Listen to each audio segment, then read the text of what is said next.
quando as despesas crescem mais do que a renda. Agora, é importante que você saiba que esses ajustes são urgentes e necessários para preservarmos as conquistas dos últimos anos. Milhões de famílias saíram da extrema pobreza. Milhões de brasileiros realizaram o sonho da casa própria. Milhões de jovens conseguiram acesso ao ensino superior e aos cursos profissionalizantes. Os ajustes são fundamentais para que o Brasil reequilibre suas contas e avance no caminho do crescimento, com inflação sob controle, geração de mais empregos, mais renda e novas oportunidades para todos. Os ajustes são temporários, mas os seus resultados serão permanentes. Saiba mais, brasil.gov.br. Brasil, ajustar para avançar. A Livraria Ecológica Taubaté está arrecadando livros para a Feira Literária Beneficente, que será realizada em prol da reconstrução da TV Cidade. Ajudando no projeto, você também promove cidadania, educação e acesso ao conhecimento. Faça como a Boneca de Linha. Ajude a arrecadar livros para a Feira Literária da TV Cidade. Viu? Olha, gente, é assim que acontece. O tempo todo o telefone toca. Aí eu busco o livro. As doações podem ser feitas na Rua Dona Benta, número 243, na Gurilândia, ou na sede da emissora, na Rua Irmã Henriqueta, 136, Vila São Carlos, ao lado do Poupa Tempo e próximo à Rodoviária Nova. Mais informações, 3411-1319 ou 98229-2978. Livraria Ecológica Taubaté, por um mundo mais verde e com mais sonhos. TV Cidade, no coração da comunidade. Tchau, beijo da Boneca Ecológica. Doa livro, criançada. Vai lá me ver, tá bom?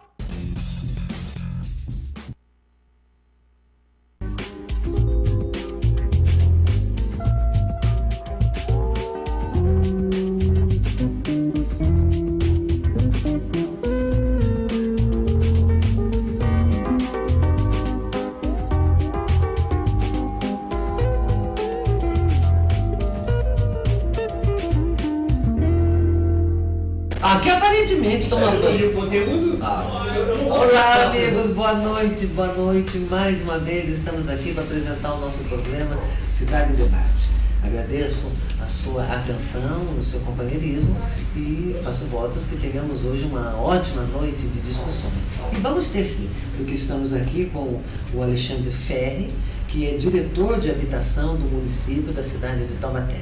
Agradeço muito ao Alexandre por ter aceito o nosso convite e vamos falar esta noite especialmente da situação das casas que compõem o sítio Tangará, no bairro São Gonçalo. É uma história que precisa ser bem esclarecida e o Alexandre está aqui justamente para isso. Alexandre, mais uma vez boa noite e obrigada por ter vindo. Eu gostaria que você nos dissesse inicialmente o que é o sítio Tangará e qual o motivo que ele foi, as casas lá foram construídas, enfim, como que começamos falando dessa situação? Bom, boa noite Sônia, obrigado pelo convite, é sempre uma satisfação aí estar atendendo o pedido de vocês, boa noite a todos que nos assistem. Bom, o sítio Tangará, ele nasceu uma ideia de remoção da favela da Bagaceira, da antiga favela da Bagaceira, que era aquela favela que tinha bem na faixa de extensão da linha férrea. Isso era Vamos só situar, a favela da Bagaceira é aquela comunidade que vivia em situação de risco. Exatamente. Ali na linha férrea, na Vila das Graças, quase que o fundo do supermercado na Gula. Exatamente, nessa região. E viviam ali não só numa situação de risco, né, por estar a par ali com a linha férrea, mas também numa situação de total inabitabilidade, ou seja, desprovido de higiene, de água, de iluminação, enfim. E o número de famílias só vinha crescendo. Então aquilo foi um projeto, né, o prefeito quando assumiu, ele pediu para que a gente não medisse esforços e fizesse uma parceria com a então exploradora da ferrovia, que é a MRS Logística. Então eu compareci na sede da MRS na cidade Juiz de Fora, que é a sua terra, que você já me falou, está bem lembrado, Juiz de Fora. E eu sentei, conversei com o diretor executivo, fiz uma proposta, e a proposta era a prefeitura faria a remoção dessas famílias, faria um acompanhamento socioeducacional, né, socioassistencial, e construiriam essas 40 unidades habitacionais para atender esse público. E, em contrapartida, essa MRS, ela pagaria um aluguel social para que a gente, então, ato contínuo, a gente tirasse essas famílias, mas desse uma condição de habitabilidade para elas. Então, nós colocamos ela no aluguel social, todas as famílias foram para o aluguel social, e a partir daí a prefeitura tinha aquela área do sítio Tangará, que era uma área de 120 mil metros, que foi doada para o CDHU, para a construção de 1000 unidades habitacionais, mas chegou no ano de 2007 ou 2008, eles reduziram o número de unidades para construir. Então, eles iam construir só 600. Então, não tinha necessidade daquela área inteira. Então, o prefeito falou: Alexandre, desmembra aquela área e vamos doar parte daquela área e vamos construir essas unidades para atender essa família. Pois bem, fizemos todo o projeto, colocamos a licitação na rua, foi uma empresa vencedora, então ela tinha aí de 15 a 18 meses para entregar essas unidades habitacionais, só que no meio da construção, eles rescindiram o contrato porque eles viram. A empresa, muitas vezes, ela vem com um valor, ela acha que aquele valor ela vai ser suficiente para construir essas unidades. E chega na hora, quando vai fazer, aí não vai dar certo. Então, ou seja, ele entrou com uma proposta, nós fizemos um orçamento preliminar falando: olha, valor X. Ele veio com esse valor X, só que com 20% a menos. E ele levou a licitação. Só que quando chegou no local para construir, o preço do ferro varia, o preço do cimento tem alteração. Então, principalmente o Brasil estava naquela época, naquele boom imobiliário, todo mundo construindo, enfim. Então, tudo subia. Então, não era aquele preço, quando nós fizemos o valor, orçamos o valor, não era aquele que ele encontrou de fato. Então, ele foi colocando menos mão de obra, que também você vai agregar valor no final, e isso tem um custo. Sim. E aí, automaticamente, ele não conseguiu dar conta. E ele saiu, o prefeito, então, fez uma rescisão amigável com ele, só que aí nós chamamos o segundo colocado. O segundo colocado não aceitou pelo valor que ele ganhou. E nós não poderíamos, então, chamar o segundo para terminar pelo valor que ele apresentou. Tinha que ser com base na proposta do primeiro. E ele não aceitou, óbvio, ele não ia aceitar. O valor foi muito baixo. Então, o que acontece? Você esquece aquele processo, você tem que abrir um novo processo licitatório. Daí, isso atrasa de 6 a 8 meses, que são os trâmites administrativos normais. E aí, nesse período, essas casas ficaram paradas, ficaram à mercê. Automaticamente, houve um movimento para fazer uma invasão e essa área foi invadida. Tinham em torno de 43 famílias, se eu não me engano. Então, nós fizemos a ação de reintegração de posse para retomar essa área do município, conseguimos, só que daí, numa reunião de operacionalização para poder fazer a reintegração, porque você envolve outros setores da prefeitura, não só habitação e segurança, eu preciso da ambulância, preciso do DOP para o transporte, preciso da Secretaria de Serviços Urbanos para poder mão de obra, para poder ajudar a fazer o remanejamento dessas famílias. Então, nós precisamos, nós sentamos para fazer a operacionalização, nós chegamos à conclusão que, olha, não adianta a gente fazer a reintegração e deixar a casa lá sem ninguém, sem ter uma construtora tocando a obra. Vamos fazer o seguinte, vamos pedir para o juiz suspender a liminar, e em contrapartida a gente solta o processo de licitação e esse tempo vai indo. Se a gente conseguir aí concluir o processo de licitação, num prazo de 1 ou 2 meses, essa empresa vai ser licitadora, a qual se consagrar a licitadora, a gente já expede a ordem de serviço automaticamente. Quando eles forem assumir, a gente pede para o juiz pedir novamente o mandado de reintegração de posse. Aí a gente vai cumprir a reintegração e vai remanejar essas famílias para o lugar de origem de onde elas voltaram, de onde elas vieram voltar. Vamos fazer só uma sequência de raciocínio, porque o Alexandre está muito bem informado sobre isso, evidentemente, ele é o diretor da habitação do município, mas talvez o nosso telespectador não esteja tão integrado nesse assunto. Então, vamos lá. Existia uma comunidade vivendo à margem da linha férrea, em situação de risco e de condições totalmente contrárias ao bem-estar. E essa comunidade chamava-se Favela da Bagaceira. Foi construído, então, um conjunto de casas residenciais no bairro São Gonçalo para transportar, não sei se o termo seria correto, seria essa família deste local para este local. Exatamente. Muito bem.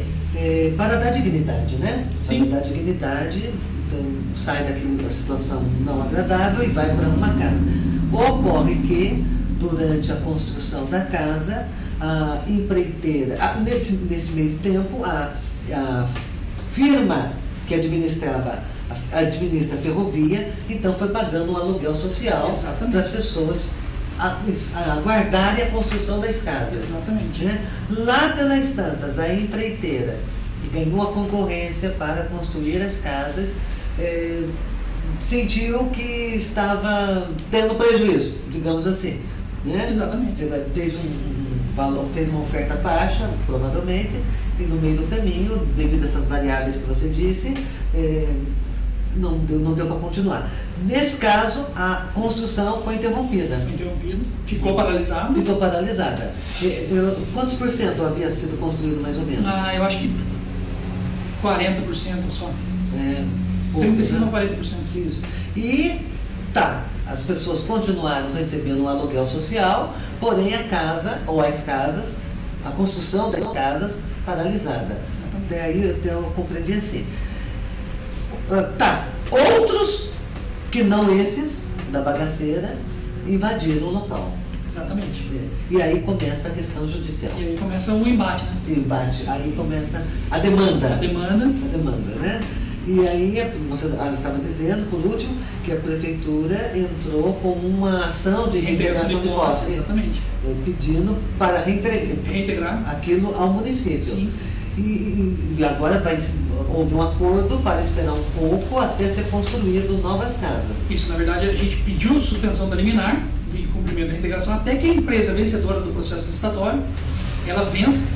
E aí a gente peça a ordem de execução. Novo processo. Porque aquele a gente não pôde dar continuidade, porque a segunda colocada não quis assumir, a terceira já tinha desistido. Sim. Então aí eu tenho que abrir um novo procedimento. Muito provavelmente pelos mesmos motivos? Com certeza. Exatamente. Então eles não iam dar conta dessa situação. Aí a prefeitura viu por bem, vamos abrir um novo procedimento licitatório, porque chamamos o primeiro, desistiu, o segundo não aceitou, o terceiro, então a gente não pode ficar chamando. Certo. E aí você tem que fazer um novo orçamento, tem que fazer uma nova inspeção, fazer um novo levantamento, montar um processo todo, fazer vistoria no local. Então não é uma coisa simples, é um trâmite burocrático, administrativamente bem burocrático, se você fazer a abertura. Aí vai uma comissão avaliar se aquele orçamento está correto, se aqueles materiais estão corretos para a construção, se estão de acordo com a norma da BNT, então, ou seja, o projeto, uma série de fatores. E aí, só que quando nós pedimos para pedir a ordem de reintegração de posse, que saiu a liminar, a gente viu que se a gente cumprisse a liminar, o imóvel ia ficar vazio. Ia ter possibilidade de outro... E no dia seguinte nós já tínhamos até notícias de outros moradores que, olha, tiraram esse pessoal, X, já tem um grupo Y para entrar. Porque esse grupo é tudo totalmente orquestrado. Eu ia perguntar isso para você. Isso é uma coisa que emerge do próprio grupo ou há alguma orientação? Não, isso é orientação político-partidária. Eu chamei uma das invasoras e perguntei, escuta, o que motivou você? Você vem de São Bernardo do Campo, você vem para cá? Não, mas eu estou aqui faz 90 dias. 90 dias que ela invadiu a casa. Então ela está 90 dias no município. Os atuais, não, porque são de fora? São de outro município? A maioria são de fora. Eu tenho de Piauí, eu tenho de Salvador, eu tenho de Maranhão, eu tenho de Santo André, eu tenho de Tremembé. Então, quer dizer, a situação... Então não são moradores... Não são moradores de Taubaté. De Taubaté, ou em sua maioria, pelo menos. O morador de Taubaté, que ele já está cadastrado junto ao plano habitacional, se ele comparece no departamento, ele tem uma orientação diária ou mensal. Então, todos que estão inscritos no programa, eles comparecem no departamento e discutem a minha situação. A sua situação é essa. Nós temos que aguardar. Temos diversos projetos de programas habitacionais no município. Só que isso leva tempo, de 15 a 18 meses para você construir um conjunto a partir da assinatura do contrato. O prefeito nessa administração, nós vamos entregar 108 unidades no Barreiro, né, que já estão prontas, só estamos esperando o banco finalizar o contrato com as famílias, já tem 108, tem mais 320 que vão ser entregues ainda esse ano, então já tem 428.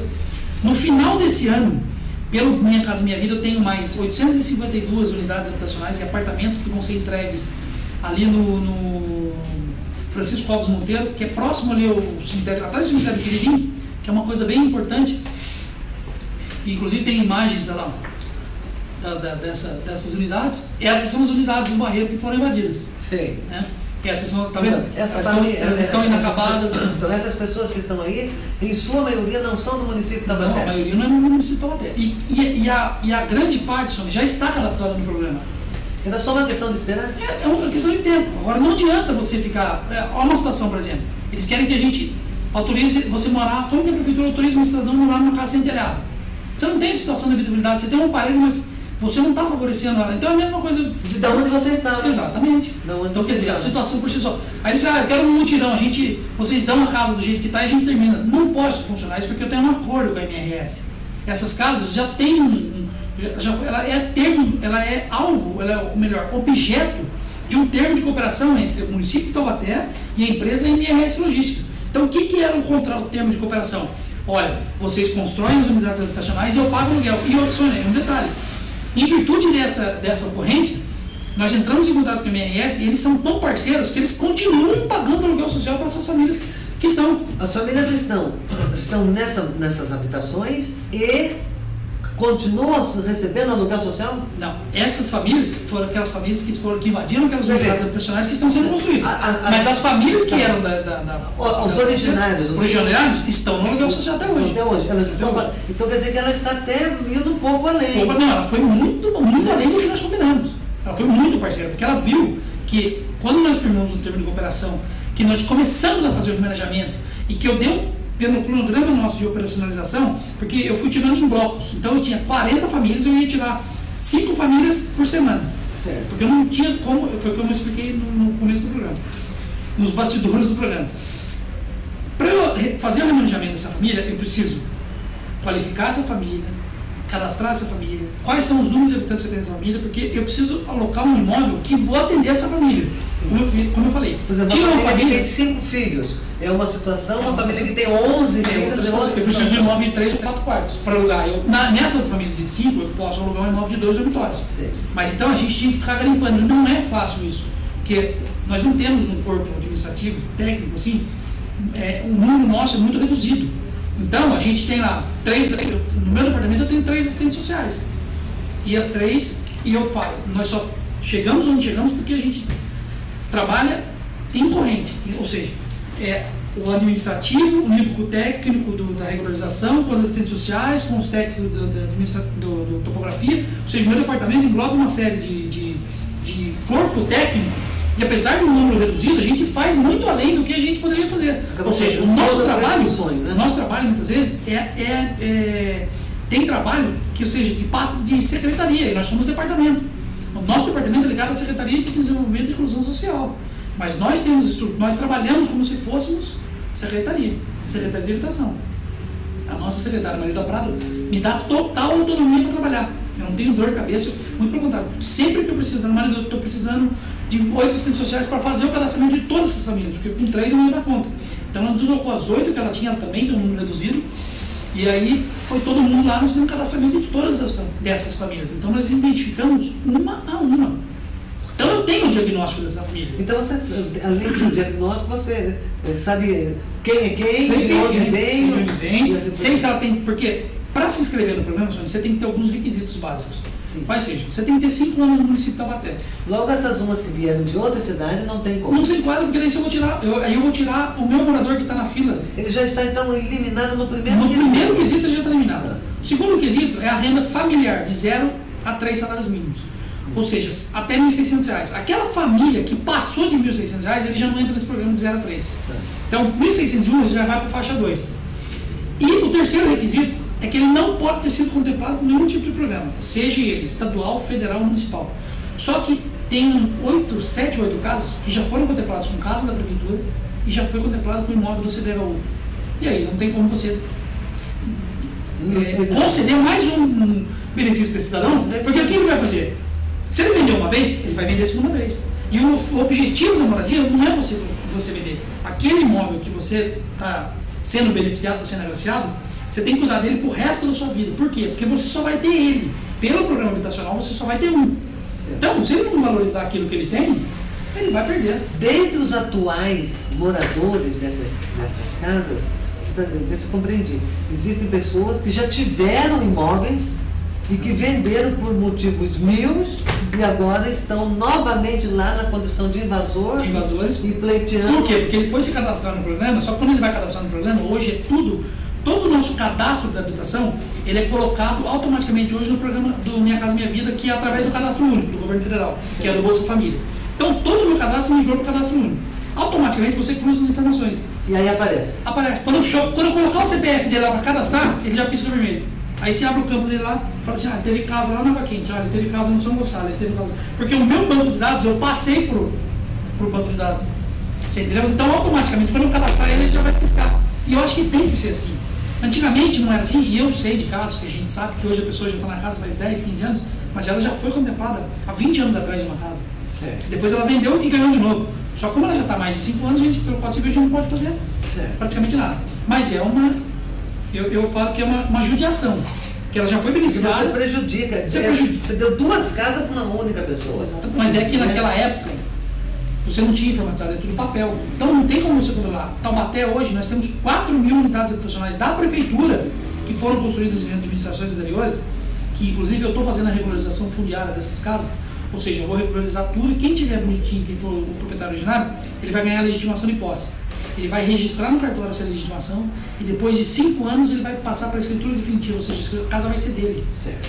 Você entendeu? Então nós temos 4.000 casas. Então naquela época você não tinha como um programa para poder controlar quem ganhou, se X, Y, Z, onde ele ganhou a casa. Hoje a gente tem. Porque hoje você tem a tecnologia de informação, que é a informática, que um clique ali você sabe a vida da pessoa inteira. E é isso que a gente está implantando junto ao programa. Nós tivemos grandes evoluções no departamento de habitação. Nós saímos do CTI, fomos para hoje nós temos um departamento próprio, que é na Rua Venezuela, no Jardim das Nações, número 276, quem estiver nos assistindo quiser comparecer lá, fica à vontade. É na Rua Venezuela 276, no Jardim das Nações. Então, nós trouxemos todas a nossa equipe, porque eu trouxe a equipe de assistente social, trouxe a equipe técnica, trouxe a topografia, trouxe a parte de engenharia, então hoje está tudo concentrado. O que eu ganho com isso? Eu não ganho. Quem ganha é a população. Você tem otimização do serviço, celeridade nos trabalhos, desenvolvimento dos projetos, você atende, né? Eu costumo brincar que o processo, nós temos um princípio aí da administração, que é, você tem o princípio da... não me fugiu da cabeça, mas é da eficiência. Então a gente tem que ser eficiente. Então o processo chega lá, não para um dia. Porque ou ele vai para uma equipe técnica, ou ele vai para uma social, e o departamento de habitação, ele não cuida só da parte habitacional. Eu também cuido da parte assistencial. O que é isso? Olha, a pessoa teve uma enchente defensiva e precisa de material. Isso tem que recorrer ao departamento de habitação. Olha, eu estou construindo uma área, eu quero saber se eu tenho... Porque nós temos um projeto que chama Planta Popular. Se ele tiver um terreno dele, numa situação regular, se for um terreno que ele comprou, a prefeitura fornece a planta popular e ainda dá material de construção. Então é um programa bem bacana. Então nós agregamos tudo isso. Isso é para pessoa física ou jurídica também? Para pessoa física. A pessoa física ela tem que se enquadrar também nos requisitos, ela tem que ter uma renda, né, porque se a gente abrir, todo mundo quer. O que a gente atende muitas vezes é alguma comunidade, olha, eu estou construindo uma igreja, eu estou construindo mais um cômodo aqui para atender uma família. Então a gente, dependendo da situação social, a gente também atende. Fora isso, a gente trabalha com a parte de legalização, que é essa parte. Então a gente está bem centrado nessa parte da habitação, então até às vezes eu falo muito, porque eu tenho muita informação, porque eu controlo tudo. Apesar de ser diretor, eu gosto de saber de tudo, porque muitas vezes você me pergunta, pô, como é que está a situação lá no Tangará? E aí você fica sem informação, é muito complicado. Então, as informações elas estão concatenadas. A gente... Para compreender uma é preciso Exatamente. saber. E o que é importante saber, senhor? Aí você vai me perguntar, pô, mas estamos construindo 68 unidades habitacionais lá no Tangará, mas só tem 40 famílias. E essas 28? Essas 28, nós tínhamos outras favelas que estavam espalhadas pela cidade. Nós tínhamos uma favela no Parque Aeroporto, com 18 unidades, nós retiramos também, desmanchamos a casa, colocamos no aluguel social e detalhe, a MRS também pagou esses aluguéis.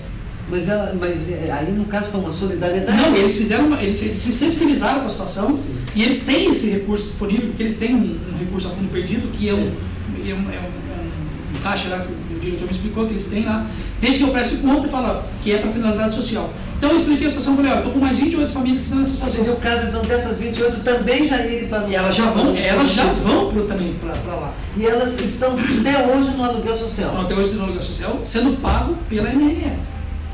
Então não vai beneficiar de saída somente os ex-moradores da favela da Bagaceira? Não, eu vou pegar Parque Aeroporto, Parque São Cristóvão e Vila Bela. algumas favelinhas a gente tirou do Vila Bela também, a gente vai colocar lá. Todos já enviam de saída para Sim. esse... E tem uma também, tem 6 famílias que nós tiramos ali da Gorilândia, da Hércules Marçom. Sim. Não sei se você se recorda quando deu aquela enchente, aquela rua lá. Quando nós fizemos a remoção da bagaceira, ela foi o segundo grupo ali familiar que morava nessas condições inadequadas que a gente fez a remoção. Porque estava no período da chuva, era março, e março são as águas de março. E aí tem um carro que desce toda aquela água do Alto Cristo e vai sentido Gorilândia. E lá tem um rio, um córrego ali que é aberto e enche. E aí automaticamente atingir essas famílias. Então o prefeito falou, vamos tirar essa família, vamos priorizar. Então nós tiramos essas 6 famílias que também já vão, elas estão no aluguel social e também não conseguem pagar. O aluguel social, você sabe o valor? Era R$600, né? Daí hoje está, porque como subiu a faixa hoje, o prefeito por decreto ele pode regulamentar, ele regulamentou a R$750. Hoje é o limite máximo do aluguel social é R$750. Então dá para alugar uma casa razoável. Alugar uma casa razoável. Não consigo, a gente, muitos querem, quero alugar no centro você esquece. Não dá. Não tem jeito. Então, quer dizer, a gente já consegue alugar Belém, que são lugares bons, Santa Luzia, ali no Parque Aeroporto. Então, você fica no eixo. Né? Porque tudo é muito perto de Taubaté. Tem o centro, mas se você pegar ali, no eixo, você está tudo. Belém e Santa Luzia, muito próximo. Excelente. Eu tenho na Vila São Geraldo, eu tenho aqui na Vila Aparecida. Você conhece bem a cidade, melhor que eu. E aí você sabe que ali a gente, né, é tudo muito próximo. Você deixou o Xalão ali, você está na Vila Aparecida, na Monção ali, você já está praticamente na boca do forno. Não se pode reclamar, não pode. Quanto a isso não. E mais uma coisinha ainda nesse primeiro bloco. Você disse no começo que vai fazer todo o processo de licitação e a partir de então que vai retomar a construção das casas que nós vimos agora há pouco, as imagens.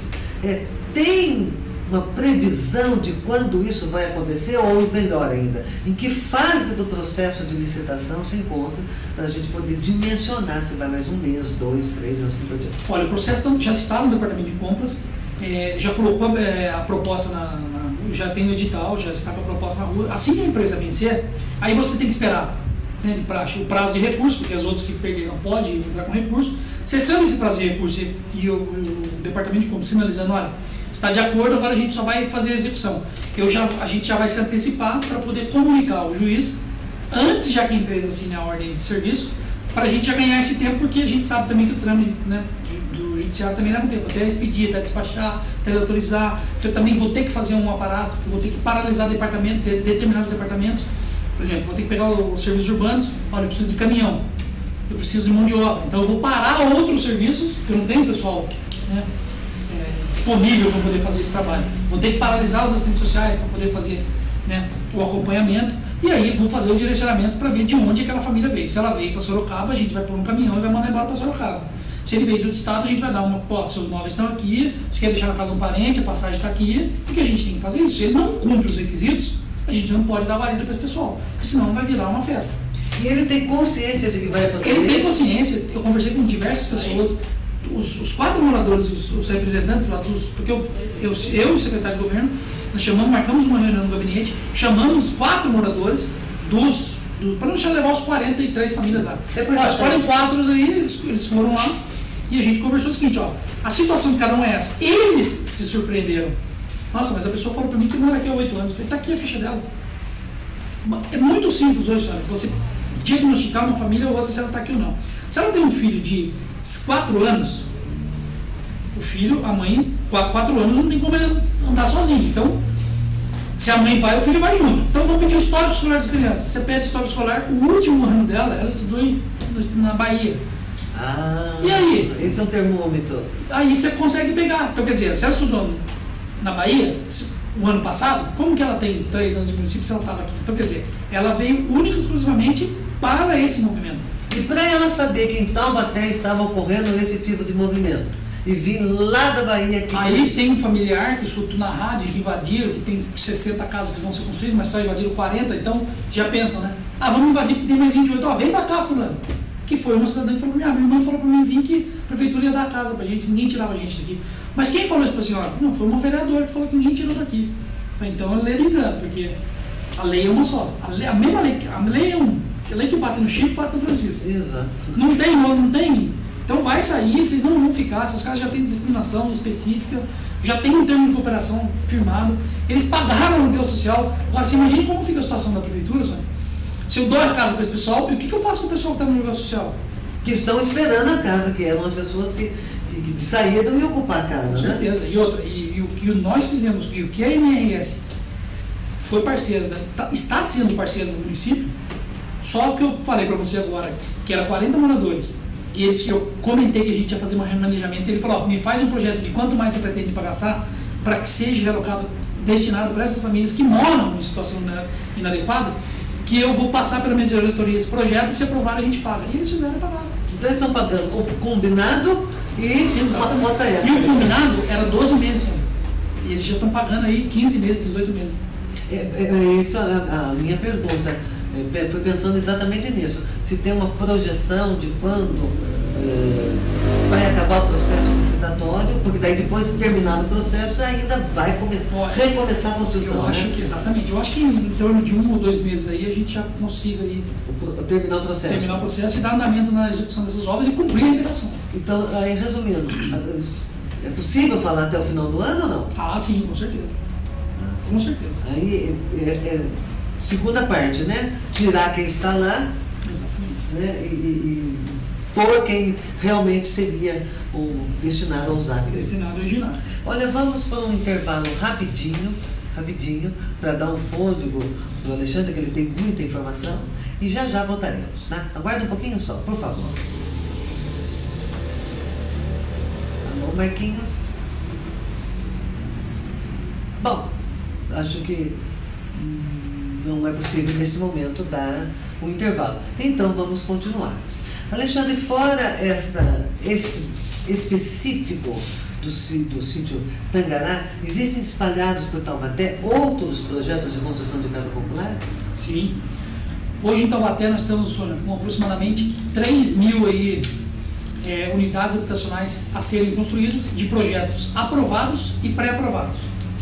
O que é projeto pré-aprovado? Pré-aprovado é aquele que já está em construção e em fase de execução. Se você pegar a região ali, Francisco Alves Monteiro, próximo ali ao Quirilinho, o cemitério Quirilinho, na parte atrás ali, você tem ali, já tem 20 ou 30 blocos ali em construção, já está com mais de 45% de obras construídas. Ali são 852 unidades habitacionais, que é atendida pelo programa Minha Casa Minha Vida.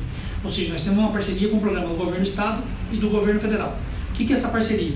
O Governo do Estado, ele arca com 88% do valor do apartamento, o Governo Federal. O Governo Estadual, ele entra com um aporte de R$20 mil.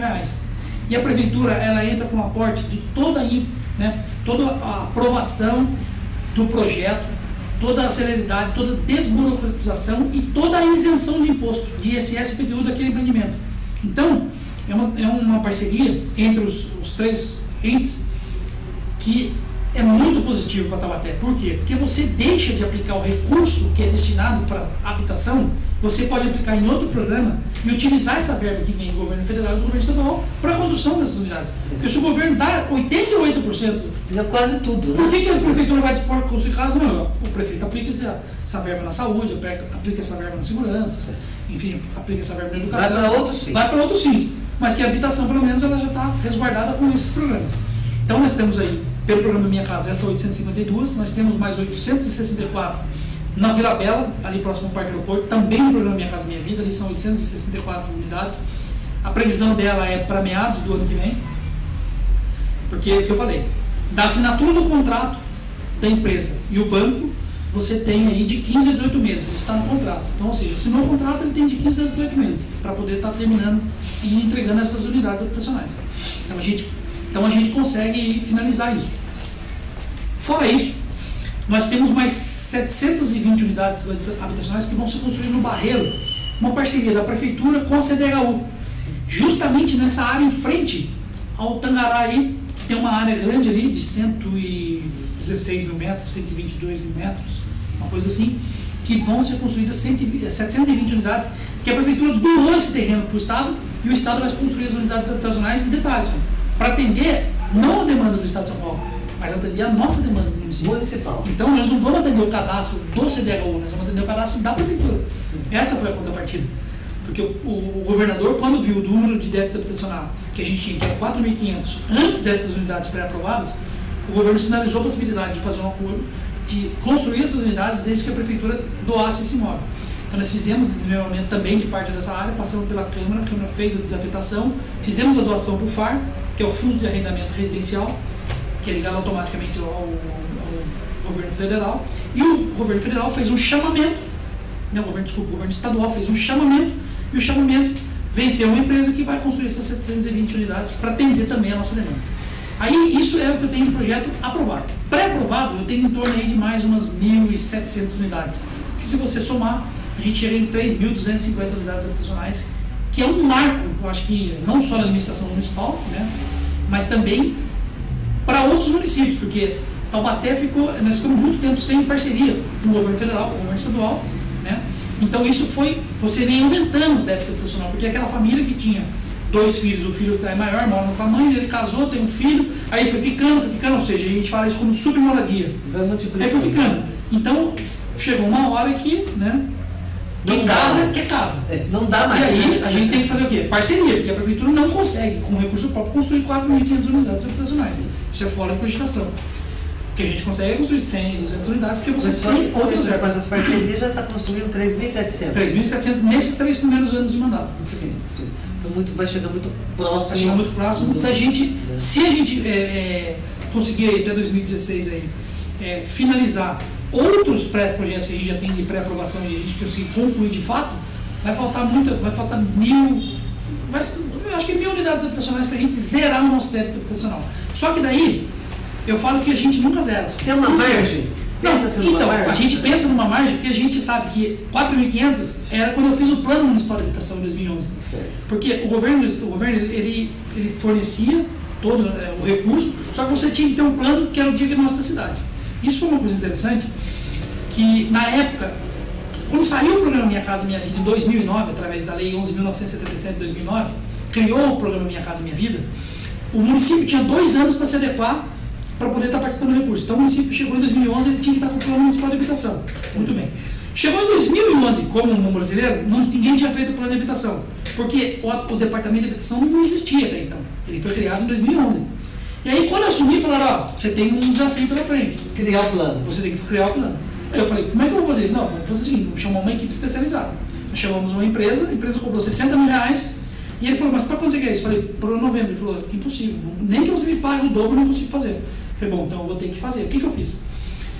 Fiz uma parceria com o NUPS, que é da Unital, Núcleo de Economia e Pesquisa da Unital, IBGE, com o nosso Quality da Prefeitura, e reuni todas as informações e pus as assistentes sociais em campo, fizemos o diagnóstico, lavramos tudo, mapeamos a cidade de norte a sul, leste a oeste. Ou seja, a gente fala que Taubaté divide a linha para cima e a linha para baixo. A Dutra, que é o divisor de água. Então, parte alta e parte baixa. Então, coloquei uma equipe parte alta, coloquei uma equipe parte baixa, com o pessoal do Unital, que ajudou muito também, o professor Laureano deu uma força, né? Gostaria de agradecer ele também, que se não fosse ele sabe disso, que depois que o nosso plano foi aprovado, a partir da aprovação desse plano que a gente conseguiu trazer recursos. Então, quer dizer... Economizou 60 mil? Aí nós economizamos 60 mil, fizemos, né? Porque, como eu disse, nós teríamos que fazer o bolo com receita caseira. Sim. Só que a gente também tinha um curto espaço, eu não tinha, a gente, não só eu, mas toda a equipe, a gente não tinha noção, porque nós não sabíamos como que a gente elaboraria esse plano e como que a gente finalizaria no sentido de diagnosticar a cidade, que como era o plano determinado, olha só, eu tenho que pegar a cidade norte, sul, leste, oeste e determinar em qual área era a minha demanda habitacional. Como que eu sei que a região sul, que é a região do Barreiro, ela demanda 1.800 imóveis? Então eu tinha que fazer esse diagnóstico. Eu não sabia. Até porque a cidade está crescendo. Está crescendo, é a parte que mais cresce. Então, o número maior era ali, porque aí o pessoal foi crescendo, a família foi aumentando e foi estranho. Só que chegou, sufocou. E não só isso, Sônia. Como a cidade, a margem territorial dela ali, que é a parte de expansão que a gente fala, só tem naquela região, os terrenos para construir também só tem naquela região. Certo. Por quê? Lógico, eu tenho aqui na parte baixa, eu tenho. Só que o custo do terreno aqui, o empreiteiro não fecha a conta. Daí inviabilizava o programa. Por esse motivo, interessante em todos os sentidos. Exatamente, porque a parte que está na parte de expansão não é hoje o metro lá não está tão caro, haja vista, por exemplo, um terreno na região central. Certo. Fica totalmente inviável. E ele não fecha a conta, ele não fecha a conta, já sentamos, coloca o valor do terreno, o valor da mão de obra, o valor disso aqui, ele não fecha a conta, com o recurso que ele tem do governo federal e mais os 20 mil da aporte, você não consegue fechar a conta. Então tudo surgiu, tudo originou através do plano de habitação. Então foi por esse plano que a gente conseguiu trazer toda essa demanda e todo esse recurso para hoje estar concretizando e possibilitando a construção dessas unidades habitacionais. Sim. E aí, o governo, voltando à parte da CDHU, nós, quando fizemos o desmembramento dessa área, nós doamos essa área para o FAR e eles chamaram uma empresa, fizeram chamamento, uma empresa vai construir 720 unidades. Então, em frente a essa área do Sítio Tangará, nós vamos construir 720 unidades ali. Então, na verdade, vai ficar um complexo. Vai ficar um complexo ali. Lado de cá e pro Exatamente. Só que ali vai ser em forma de condomínio, nessas 720. É por acaso uma área fechada que tem ali? Não, é uma área aberta mesmo, só que é uma área meio inclinada. É bem aquela área na frente. Sim. Porque tem as casas nossas que nós construímos, né? Daí você tem aquela faixa que nós construímos 62, e daí tem aquela faixa, a parte da frente, que é aquele declive que você tem ali, que já tem todo o projeto. Só que ela vai ali, são 100 mil metros ali. Que o projeto é bem bacana. A CDHU tem projetos bacanas. E o que legal, o que não é mais prédio, são casas sobrepostas. Então é uma casinha aqui e uma em cima. Então você tem escadinha, é um projeto muito bacana. São casinhas de 50 metros quadrados, 2 quartos, sala, cozinha, banheiro. Aí você tem salão de festas, você tem uma vaga para o seu morador de carro exclusivo. Então, quer dizer, é um projeto bem bacana. Você tem acessibilidade, que isso é fundamental hoje no conjunto do programa habitacional. Mas isso vai fazer uma seleção? É o mesmo público que está inscrito ou é um outro público? É o mesmo público, porque quando ele fez o cadastro, a gente já fez o diagnóstico dele, se ele é portador de uma necessidade especial, automaticamente. Atendendo umas necessidades especiais. Necessidades especiais e mais, por lei, pelo Código do Idoso, eu tenho que também ter 3% dessas unidades para atender o público idoso. Sim. Então eu tenho 3% do público idoso e tenho 3% para atender também portador de necessidades especiais. Eu tenho que obrigatoriamente colocar esses 6%. Então, como são casas sobrepostas, não só neste caso, mas também a do Barreiro, essa que a gente vai entregar 68. Sobreposta chega a ser sobrado? É um sobrado. A gente fala sobreposta, mas ela é uma escadinha lateral que a pessoa entra. É uma casinha, um projeto muito bacana, muito bonito, se tiver a oportunidade de conhecer. Se você conhece a realidade de determinados locais, se você lembrar e se recordar daquela situação e você for no caso, você fala assim, que paraíso. É uma coisa fantástica. Eu já passei nessa área, ela é bem inclinada. Sim. Um projeto bem bacana. Fora isso, a gente tem outros projetos também. Nós temos um projeto que nós estamos tocando, nós estamos esperando só a aprovação do governo do estado, que é um projeto que chama Vila Dignidade. Esse projeto é um projeto para atender só pessoas idosas. Sabe aquela pessoa sozinha, que não tem situação? Então o município doa a área e ele constrói um conjuntinho. Com 40, acho que se não me engano, são 48 ou 52 casas, o máximo que pode ter. E aí, o que é a contrapartida do município? O governo do estado constrói e o governo implanta apenas equipamento público para poder atender um postinho, alguma coisa naquela situação, para atender aquela família. Eu ia tocar neste assunto. Em relação aos idosos, em relação ao entorno. Porque eu sempre fico pensando no entorno. Sim. Né? Na infraestrutura. Por exemplo, moro num local novo, num local, vamos chamar, lembra até o livro Tocaia Grande, do Jorge Amado, né? Um local que está começando do zero. Né? Então, um local que está começando do zero, ele precisa de tudo ao seu entorno. Precisa de uma infra necessária para sobreviver. Exatamente. Segurança, saúde, educação. Então, quando se faz o projeto de construção de uma casa, é uma pergunta. Quando se faz esse projeto, por exemplo, vamos voltar ao sítio Tangará. Né?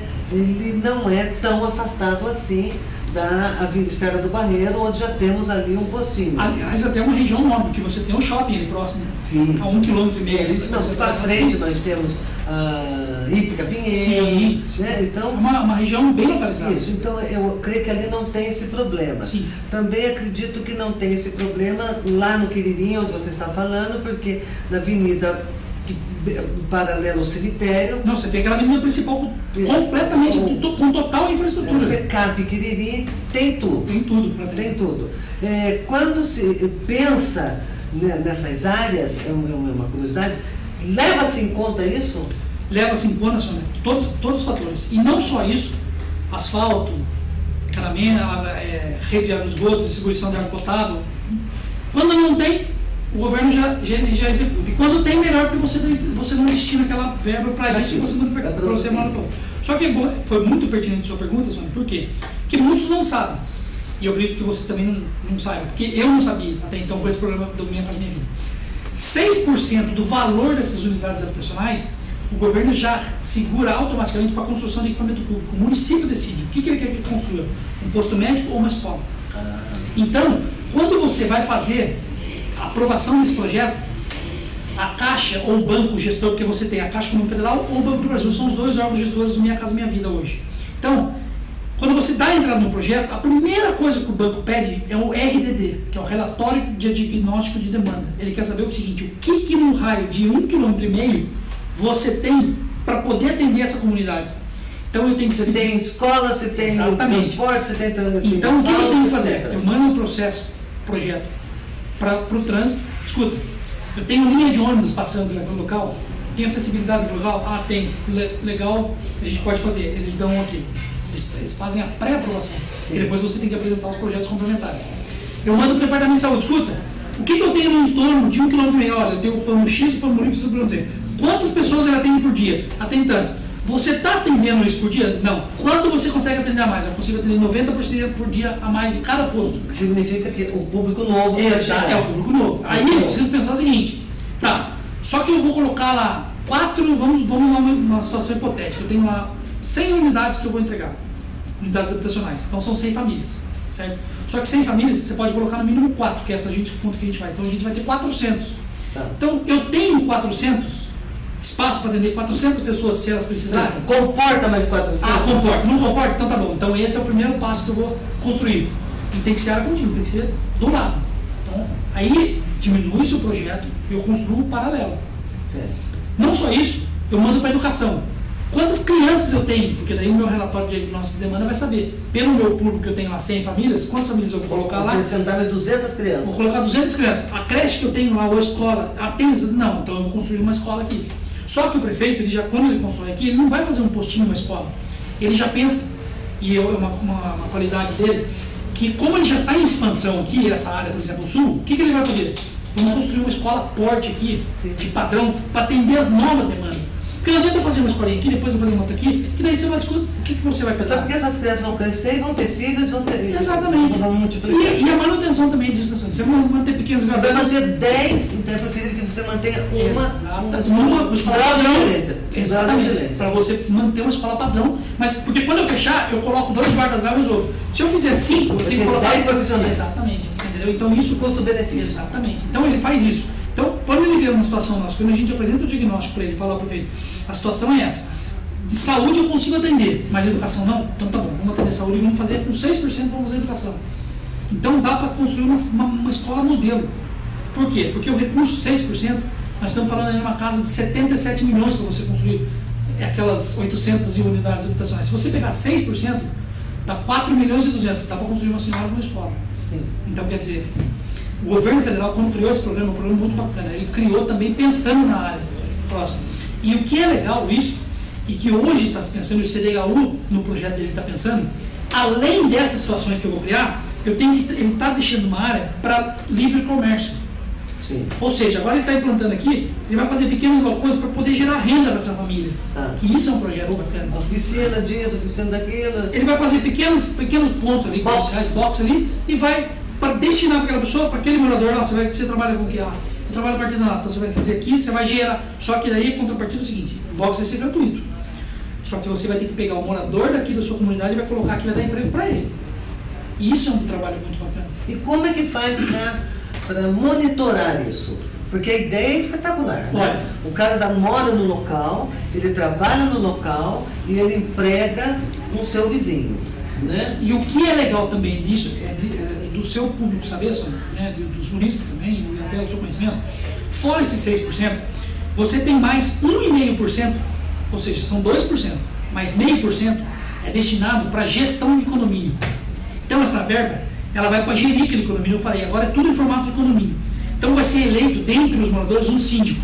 Então, 0,5% desse valor é para investir na capacitação desses moradores, na gestão do condomínio, entendeu? Na eleição do síndico, e esse síndico vai controlar tudo que vai se passar do condomínio, inclusive esses balcões.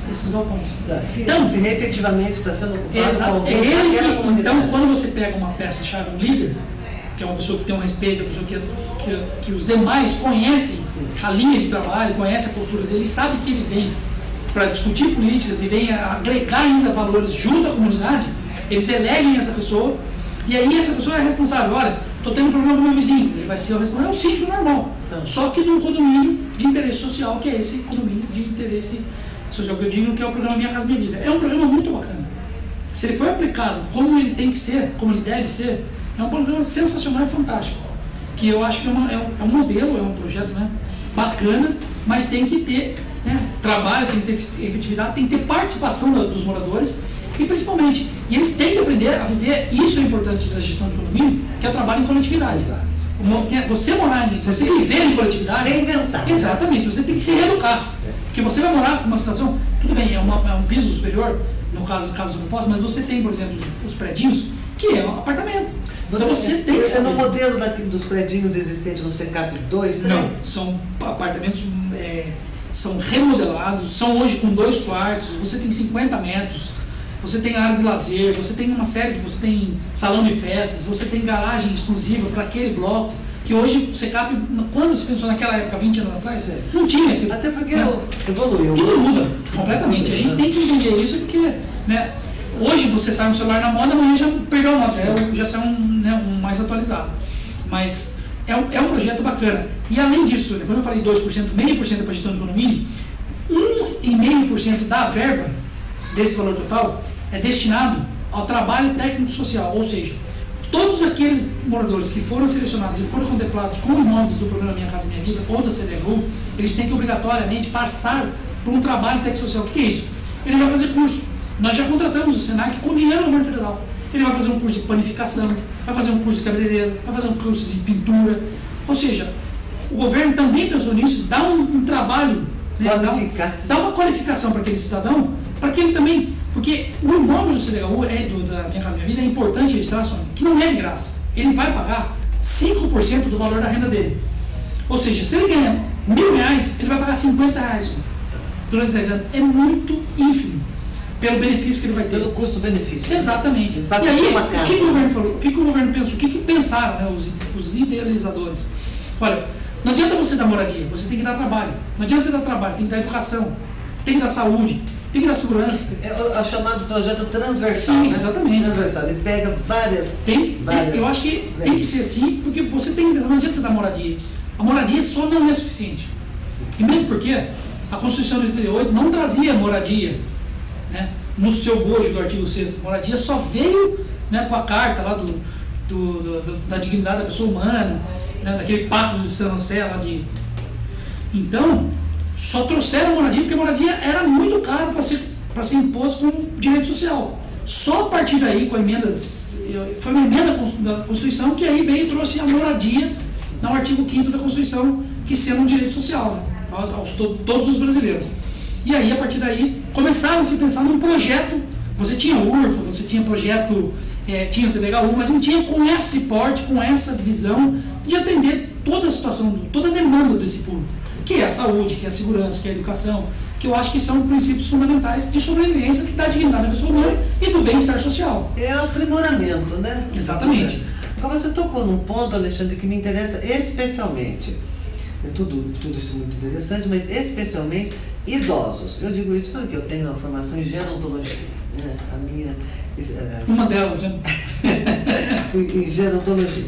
É um assunto muito debatido no curso de gerontologia da PUC, é justamente moradia para idoso.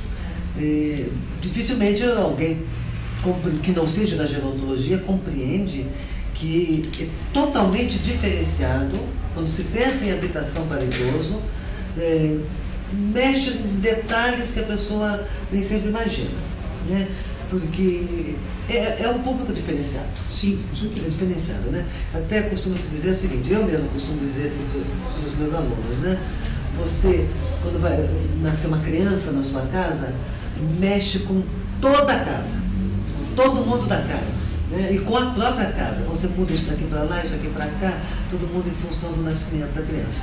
O mesmo deveria ocorrer quando temos um idoso na nossa casa. Exatamente. Né? Porque muda toda a dinâmica da casa, não digo toda, mas muita coisa na casa é mudada em função do idoso. Hoje mesmo eu comentava com uma conhecida que tapete e idoso são coisas incompatíveis. E ela me perguntou por que idoso cai muito, só cai no banheiro, né, Sônia? O idoso só cai no banheiro. Eu, não é cai no banheiro, é que o idoso vai muito ao banheiro. E a minha esposa, ela reforça uma coisa, minha esposa tem a formação médica, e ela sempre fala para os pais dela que, olha, vocês têm que pensar que vocês estão idosos. E você tem que colocar uma barrinha no seu banheiro. Isso. Isso é fundamental. É isso que eu quero perguntar. Estas casas que serão construídas para este público, que é um público específico, e diga-se de passagem, o Brasil é o 5º país do mundo em população idosa. Eu não sei a estatística de Taubaté, eu não sei o censo de Taubaté, mas de qualquer maneira a população está envelhecendo. Sim. Né? Envelhecendo. E aí eu pergunto, quando se pensa na construção de moradias, especialmente para os idosos, está se considerando o que diz a gerontologia social? Sim. Quando você apresenta um projeto ou aprova um projeto de construção de unidades habitacionais, ela não precisa ser destinada para o idoso. Obrigatoriamente, por lei, acho que é o artigo 38 da lei, ele fala o seguinte, do Estatuto do Idoso, que 3% de toda e qualquer unidade habitacional que esteja construída com interesse social tem que ser destinado para o idoso. Então, a empresa que vai construir, ela já sabe que 3% daquelas unidades, ela é destinada para o idoso. Ou seja, eu vou construir 100 unidades, eu tenho 3 imóveis, 3 residências que vai ser para idoso. Então, ele já pensa em todo o equipamento de acessibilidade, de que necessidade que o usuário, que esse idoso vai precisar dessa unidade. Ou seja, com toda, no banheiro, com rebaixamento. Muitas vezes, quando você vai fazer também que a gente pensa que 3% das unidades são para deficientes físicos, portadores de necessidades especiais melhor, você também tem que construir aquela casa com os padrões como rege a lei. Sim. Ou seja, você tem que dar uma condição. Então, você não necessita, obrigatoriamente, construir uma unidade para idoso. A partir do momento que eu falo em construção, obrigatoriamente eu já tenho que ter essas unidades destinadas para os idosos. Sim. Então, eu já vou atender esse público. Compreendo. Com essa idade. Compreendo. Então já existe um percentual destinado a. Eu estive a Belo Horizonte há pouco tempo, como gerontóloga e não como jornalista, justamente para dar um parecer numa construção, num condomínio feito especialmente para idosos. Especialmente. Inclusive eu vi coisas que eu nunca tinha visto. De tão avançado que é. Então, porque a minha pergunta é nesse sentido, Alexandre. Porque que tem um percentual para idoso, isso é da lei. Né? Agora, a minha pergunta é, saio do jornalismo e vou para a gerontologia. Esse percentual, essas 3, essas 4, essas 5, essas tantas casas construídas, que serão destinadas ao público idoso, elas estão observando, porque o idoso vai muito mais do que acessibilidade. Sim. Né? Vai muito mais, principalmente se esse idoso morar sozinho, o que diga-se de passagem, é uma opção e um direito. Sim. Né? Tudo isso contempla? Contempla, e se não contemplar, a Caixa não paga. Porque o órgão gestor é a Caixa Econômica Federal ou o Banco do Brasil. Ele paga as construções de acordo com a metragem. Então ele construiu X, ele paga pelo X. Se ele chegar lá e essas unidades habitacionais estiverem em desacordo com o projeto, como manda o Estatuto do Idoso, como manda as convenções, o banco automaticamente ele reprova e ele não faz o pagamento daquela parcela. Então, enquanto ele não adequar esses imóveis na condição ao mínimo, né? Ao mínimo para atender a acessibilidade do portador de necessidades especiais ou para atender a acessibilidade do idoso, aliás, ele não passa nem para a próxima fase de construção. Ele já para ali. Então é uma sine qua non. Exatamente. Um sine qua non. Exatamente. E como a gente fala em casa sobrepostas, lógico que a casa do portador de necessidades especiais e do idoso vai ser a parte baixa. Sim. Então é a primeira que vai ser construída. Então se ele não construir de acordo com o padrão, ele já não chega na segunda. Não chega no segundo. Então o banco já trava. E os fiscais da Caixa Econômica Federal e do Banco do Brasil, eles são extremamente rigorosos em detalhes. Não passa detalhes percebidos, não tem igual aqueles projetos que você muitas vezes vê, que a empresa X, a empresa privada construiu a casa com o pé direito menor, com a largura da porta menor. Isso não passa pelo banco, não passa pelo crivo. Se passou pela inspeção e não aprovou, ele não libera, porque ele é o responsável técnico pela obra. Se liberar e estiver em condições, porque a prefeitura tem um detalhe, a prefeitura não acompanha a construção, quem acompanha é o Banco do Brasil. Certo. A prefeitura vai acompanhar a fiscalização para ver se o projeto está de acordo, se a obra está de acordo com o projeto. E aí você tem que pedir o habite. Então, aquele engenheiro que aprovou e liberou aquela verba em desacordo com o projeto, ele vai ser responsabilizado porque a prefeitura não vai pedir o habite. Porque se o prefeitura pedir, também está sendo tão responsável quanto o engenheiro que liberou. São funções, né? Exatamente. A função dela então, pode ficar despreocupado, todo e qualquer, né, beneficiário, sendo idoso ou portador de necessidades especiais, a casa dele vai estar de acordo com o mando da legislação. Certo. Nunca vai estar em desacordo. Eu tenho um especial e é uma coisa interessante, que eu também eu percebi isso. Nesse programa de 1.600 até R$1.600, que é a faixa salarial, a gente não consegue enquadrar muito idoso nessa situação. Eu ia perguntar isso agora. Por quê? Qual é o percentual de idosos enquadrados nesse programa? Então, é baixo. Chega a ser, muitas vezes, por exemplo, nesse terceiro conjunto de 864, eu vou colocar 1.000 só para chegar no denominador. Então, ou seja, eu tenho 30 casas já que eu vou ter que fazer para idosos. Eu não tenho dificuldade para ter idoso. Eu tenho idoso, mas eu não tenho idoso que encaixe, não que cumpra os requisitos. Ou seja, ele tem que morar 5 anos, isso ele cumpre. Sabe o que ele não cumpre? A renda. Ele passa de R$1.600. Porque ele trabalhou a vida inteira e ele se aposentou lá com R$2.000, com R$1.800, e ele passa do teto. E aí ele não entra nos programas. Aí você fala, pô, mas esse público vai ficar à mercê? Não. Aí nós temos um segundo programa. Mas nós não temos uma quantidade de idosos aí com salário mínimo?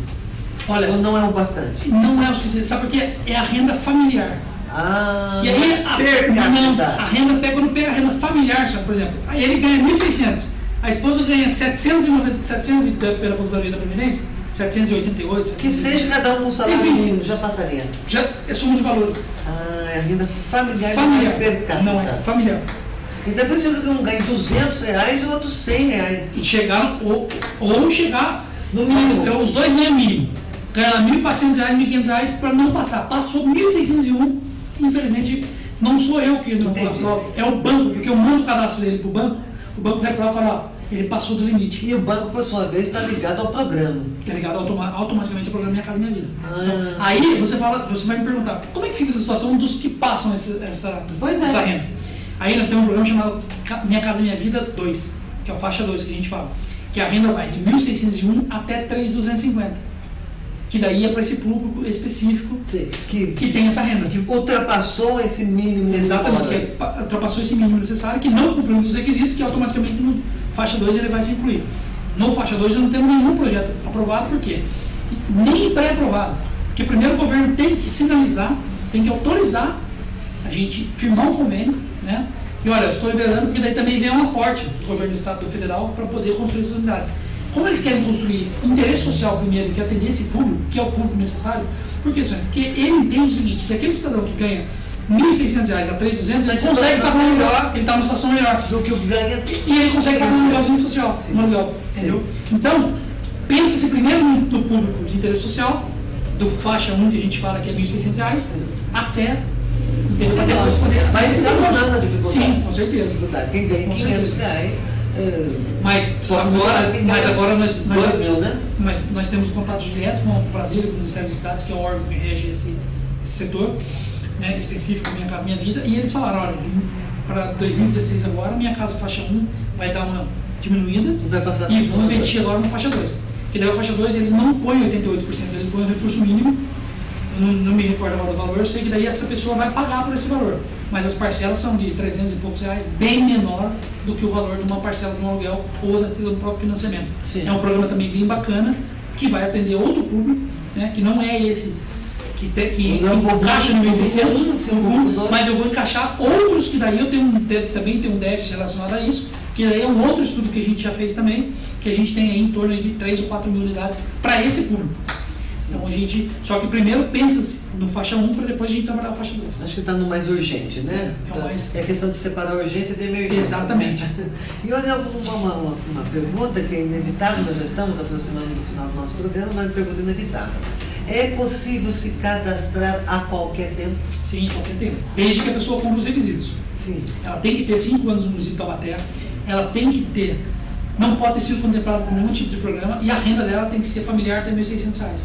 Então, eu tenho pessoas que me barram direto na rua. Doutor, mas o meu salário passou R$1. Eu falo, mas a culpa não é minha, a culpa é do banco. O banco reprovou, mas ele reprovou por causa de R$1. E as pessoas mas deve ter uma coisa no computador que chegou aquela margem ali, pum. Ele para, ele cadastra no programa, mas ele vai para um outro tipo de faixa, ele vai para faixa 2. Perfeito. Então, aí o que eu falo? Podem, é o que eu falei, concluir esses 3 requisitos, tempo do município, renda salarial, e não ter sido contemplado no programa, automaticamente, o que ele tem que fazer? O primeiro passo, isso é importante, ele tem que ir até o cadastro único, ali no CTI, na Praça Félix Guizar, número 11, lá no Bolsa Família, não quer dizer que ele vai receber a Bolsa Família, ele vai apenas se cadastrar no cadastro único do governo federal, que é o programa de rede todo o Bolsa Família. Através dali, ele vai sair um NIS, que é o número de inscrição social. A partir daquele número, ele vai no departamento de habitação e faz o cadastro. Porque a vida dele, vai ser fomentada, vai ser toda em cima desse NIS. Tá. Então, o número de inscrição social é o RG dele. É o RG dele social. Certo. Ah, eu tenho 3 filhos, eu estou grávida, tudo bem. O recém-nascido vai entrar na composição familiar, quando nascer ela tem que levar a certidão de nascimento. O problema, senhor, é que muitos não atualizam o seu NIS. E aí, quando vai para o banco, está desatualizado. Porque daí a visita, quando vai fazer a visita social, escuta, mas o seu cadastro, você só tem 3 filhos. Como é que você está com o quarto? Ah, o senhor não cadastrou porque o senhor não emitiu? Que tem gente que realmente proposital, tá? Por quê? Porque daí, como muitas vezes são pais diferentes, o pai paga uma pensão. E se ela pegar a pensão e incluir no valor, vai compor a renda e ela vai passar o valor. Então ela não omite. Então, lógico, a gente sabe que tem muitas pessoas que não fazem atualização por desinformação. Mas nós sabemos que tem muita gente que não faz a atualização justamente para tentar burlar o sistema. Mas eu falo, aproveitando a oportunidade aqui, não adianta querer não falar e omitir informações. Não adianta querer tentar burlar o sistema que não tem como. Hoje é tudo informatizado. Então ele esquece muitas vezes e fala assim, ó, eu faço NIS lá, eu vou declarar minha renda informal de R$800. Tudo bem. Aí o banco vai, Banco do Brasil, aí ele tem uma conta no Banco do Brasil com um cartão lá, o Banco do Brasil vê ele movimentando a conta dele, olha, só o limite de crédito dele aqui é R$3.000 por mês. Caiu cheque aqui, porque já teve situações que caiu isso e a pessoa foi descredenciada. Ué, como é que ela declara que ela ganhou R$800 por mês e movimenta a conta R$4.000, R$5.000 por mês? Paga cartão de crédito R$3.000 por mês. O banco faz essa semelhança. Não é o departamento de habitação. Entendi. O banco faz essa investigação. Sim. E aí ele choca a informação. Ou então, o que acontece? Isso é uma situação frequente que ocorre. A pessoa separa, no cadastro, quando ela fez o NIS, ela era casada. Aí ela separou. Ela não tirou o membro dela, o companheiro dela da renda. Está aí no licença tudo bem. Só que ela passou a viver com outro companheiro. E ela não declara o companheiro. E aí, esse é o grande problema, o grande entrave. Porque daí ela tem que fazer a separação, tem que averbar a separação, daí tem que fazer uma declaração no cartório de união estável, que ela está com um novo companheiro. Então, fazer uma nova composição da renda, reavaliar o cálculo. Reavaliar o cálculo. Mas aí vai alterar totalmente a situação dela junto ao NIS. Aí você vai inverter todo o processo.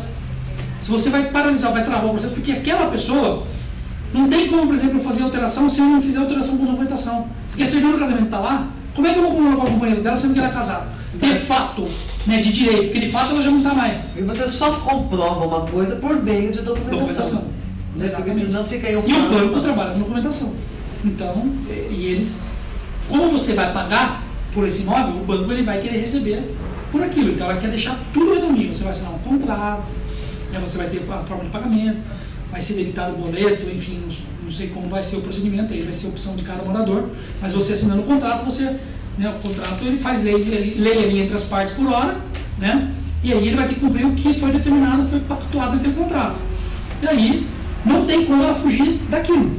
Então, companheiro, se ela tem alguma alteração, ela tem que comparecer lá no departamento e fazer a atualização do seu cadastro. Seja do morador, seja da renda, seja de filho, seja de mudança de endereço. O não comparecimento joga a pessoa automaticamente para o final da fila? Automaticamente, se ela não fizer a atualização dela, ela fica numa situação irregular, que daí eu não posso paralisar o programa esperando ela atualizar. Certo. E eu não consigo também, Sônia. E eu não tenho mão de obra necessária para bater na porta de 4 mil e falar, olha, seu cadastro está certo. Eu acho que tem que caber todos que estão inscritos a fazer a sua atualização, pode comparecer no departamento, faça lá a sua verificação, como está a sua situação junto ao cadastro, que isso aí a gente está lá à disposição para poder prestar esses esclarecimentos a toda a população. Tá certo. Acho que foi muito esclarecedor, Eu agradeço muito ao Alexandre por ter vindo até aqui, por estar. Começamos com o assunto, mas a coisa ganhou uma proporção e acabamos sabendo de coisas que não sabíamos. Pois é. Eu acho que essa é a função do jornalismo e é a função especialmente neste programa, que é levar um assunto relevância da cidade para todos vocês. Eu agradeço muito a sua participação, a sua audiência e espero contar novamente com a sua presença na semana que vem. Muito obrigada, muito boa noite e até lá. Alexandre, mais uma vez obrigada e até lá. Obrigado. O federal está fazendo cortes nos gastos e ajustando